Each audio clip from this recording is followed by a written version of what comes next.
Right, I hope your bass and snare drum sounds are going okay.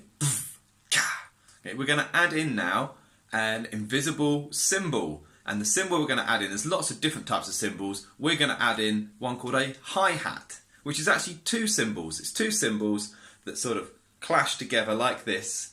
They'll be on the side of the drum kit, and they're normally operated with your foot going up and down, and as your foot goes down, the cymbals clash together, and as your foot lifts up, the cymbals will go up.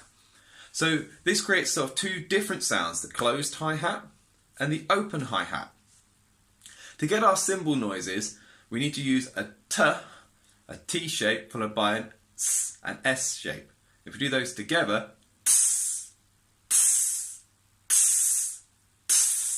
so you've got the hiss of the S, but you've got a T on the front of it, which is like the stick hitting the cymbal.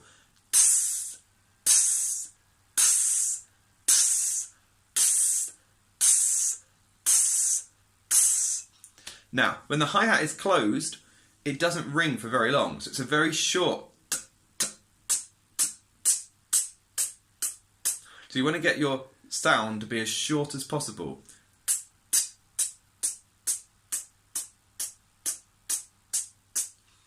But when a hi-hat is open, the sound rings for a bit longer, so you make your S shape a little bit longer.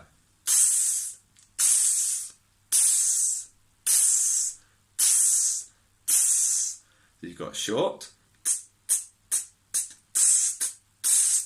and you've got the longer one.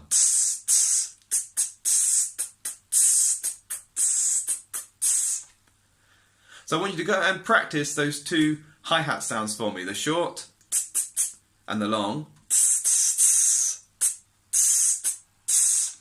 And when you've done that and you've got those sounding really good, come back and watch the next video and we'll start to mix those three sounds together.